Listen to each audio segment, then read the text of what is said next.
ছবি, কার্যত উন্মত্ততার ছবি দেখতে পাচ্ছে বাংলাদেশ জুড়ে। নজর রাখবো এবার পরের খবরে।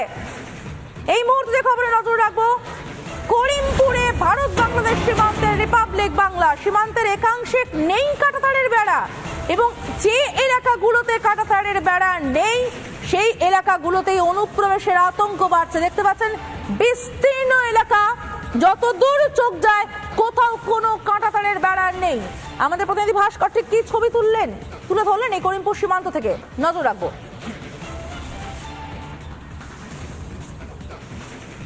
এই মুহূর্তে আমি যে জায়গাটা দাঁড়িয়ে রয়েছি সেটা নদিয়া জেলার মধ্যে একদম সীমান্তবর্তী একটা গ্রাম, যেখান থেকে 1 থেকে 1.5 কিলোমিটার বা তার সামান্য বেশি দূরত্বে বাংলাদেশ শুরু হচ্ছে। নদিয়ার করিমপুরের সংলগ্ন যে সীমান্ত এলাকা, সেই সীমান্ত এলাকাতে আমি রয়েছি, এবং এই সীমান্ত এলাকার একটা বড় অংশ এখনো অবধি কাঁটা তার দিয়ে সুরক্ষিত করা সম্ভবপর হয়নি। বারংবার কাঁটা তার দেওয়ার জন্য জমির আবেদন জানানো হয়েছিল, কিন্তু সেই জমি মেলেনি, যার ফলে সীমান্তের একটা বড় অংশ এখনো অবধি সম্পূর্ণ অরক্ষিত। একটা বড় অংশে কোনো কাঁটা তার নেই। আর বর্ষাকালে যেহেতু জল জমে যায় এবং একই সঙ্গে এই পাট ক্ষেতের কারণে অনুপ্রবেশ করার চেষ্টা করাটা অনেকটাই সহজ হয়ে যায়, এমনটাই কিন্তু অভিজ্ঞদের।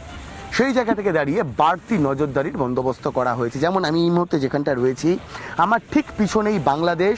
আমার ভিডিও বিশ্বরূপ একবার ছবিটা দেখাও।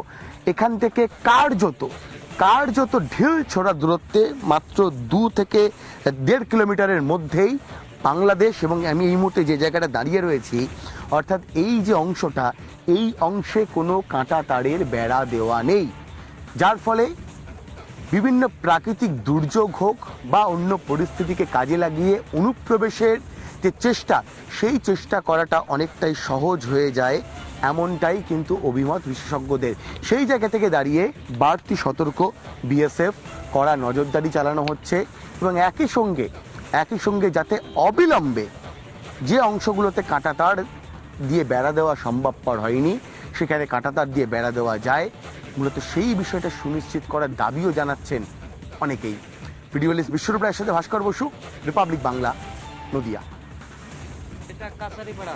আচ্ছা, ও ছোট ঘর দেখা যাচ্ছে, তারও ওদিকে বাংলাদেশ, ওদিকে নদী আছে। হ্যাঁ, এটা ইন্ডিয়ার জমি। এই এলাকাটা আমাদের ভয় কিসের? কোনো ভয় নাই। শুনলাম হয়েছে শেখ হাসিনা প্রধানমন্ত্রী বলে ভারতে চলে এসছে, এইটাই শুনলাম। বেড়া লাস্ট কাঁটাতারের বেড়া, এই সাইডটা পুরো ফাঁকা আছে।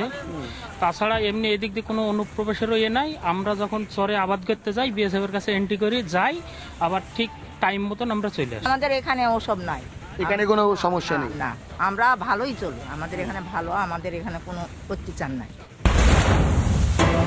চলছে বাংলাদেশ দেশ ছাড়ছেন, সেখানে আওয়ামী লীগের সমর্থকরা, আপনাদেরকে শুরুতেই দেখিয়েছি দুপুর 12টা পর্যন্ত বাংলাদেশে 54 জন আওয়ামী লীগের নেতাকে খুন করা হয়েছে, এবং যার জন্য এবার বাংলাদেশ ছেড়ে পালিয়ে আসছেন আওয়ামী লীগের সমর্থকেরা।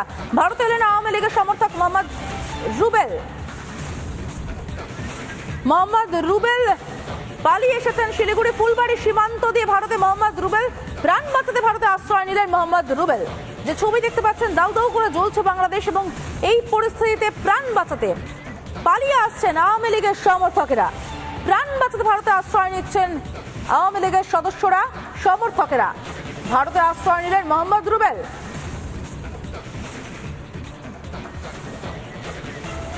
ভয়ঙ্কর একটা পরিস্থিতি বাংলাদেশ জুড়ে, গোটা বাংলাদেশ জুড়ে কার্যত নিধনযোগ্য যেন শুরু করেছেন জেহাদিরা। আওয়ামী লীগ সমর্থক থেকে নেতা যাদেরকে হাতের কাছে পাচ্ছে, কার্যত কুপিয়ে খুন করা হচ্ছে, কোথাও আগুনে জ্বালিয়ে দেওয়া হচ্ছে, পুড়িয়ে দেওয়া হচ্ছে। যে ছবি আমরা দেখতে পাচ্ছি, ভয়ঙ্কর সে ছবি।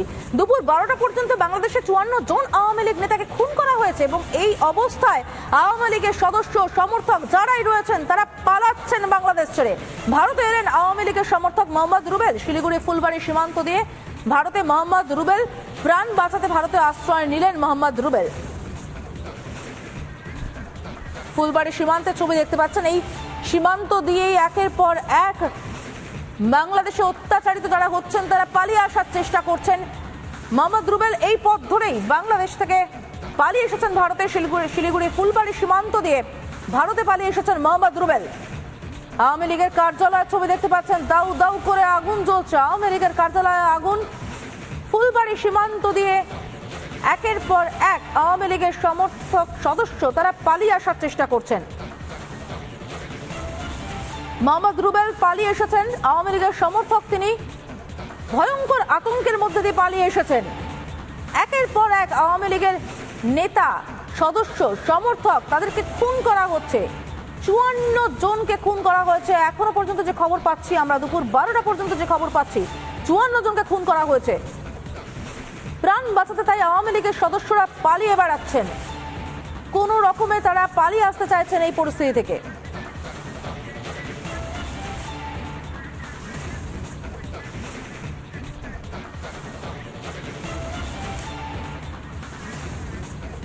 জ্বলছে বাংলাদেশ, দেশ ছাড়ছেন সেখানকার আওয়ামী লীগের সমর্থকরা। ভারতে এলেন আওয়ামী লীগের সমর্থক মোহাম্মদ রুবেল। শিলিগুড়ি ফুলবাড়ি সীমান্ত দিয়ে ভারতে মোহাম্মদ রুবেল।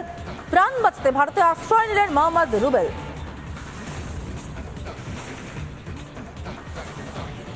কিন্তু আমরা সাথে পেয়ে গেছি বাংলাদেশের একজন সেখানকার যুবককে, তার সাথে কথা বলবো কি পরিস্থিতি রয়েছে বাংলাদেশে। কোথেকে আসছেন দাদা? দাদা বাংলাদেশ থেকে, দিনাজপুর পৌরসভা থেকে। এই মুহূর্তে কি পরিস্থিতি রয়েছে বাংলাদেশে? বাংলাদেশে এই মুহূর্তে পরিস্থিতি খুবই খারাপ। সাধারণ মানুষ নিঃশ্বাস পাচ্ছে না, তাদের ঘরবাড়ি লুটপাট, জানমালের নিরাপত্তা নাই, ঝুঁকিতে পুরো বাংলাদেশ ঝুঁকি। কারা করছে মূলত এই ঘটনা? এগুলো জামাত শিবির, বিএনপি এরাই করতেছে। জামাতকে কারা মদত যোগাচ্ছে? জামাতকে তো অবশ্যই এদের আফগানিস্তান, পাকিস্তান এদের মতো নেটওয়ার্ক থাকে বড় বড়, হ্যাঁ, তারাই।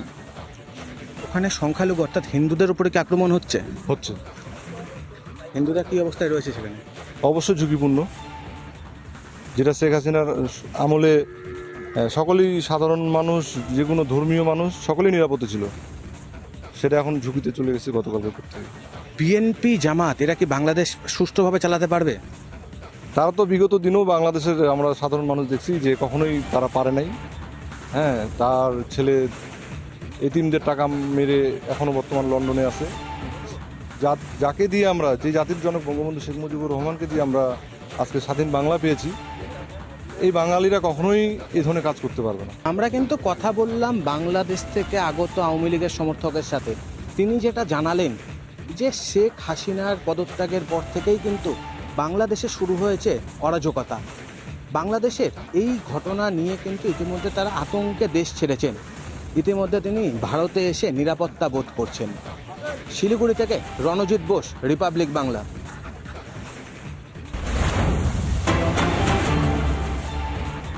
এবার যে খবর নজর রাখবো, হিলি সীমান্ত দিয়ে ফিরছে ভারতীয় লরি। বাংলাদেশে আটকে থাকা লরিগুলি ফিরছে, এখনো চোখে মুখে আতঙ্ক স্পষ্ট। রবিবার থেকে জোটেনি খাবার, দেশে ফিরে স্বস্তির নিঃশ্বাস। কি বলছেন তারা আমরা জানবো। আমাদের সঙ্গে রয়েছে আমাদের প্রতিনিধি রিপন। রিপন, ঠিক কি পরিস্থিতি, যারা ফিরে আসছেন তারা কি বলছেন, কি ভয়ঙ্কর অভিজ্ঞতা করে সঙ্গে নিয়ে ফিরলেন তারা?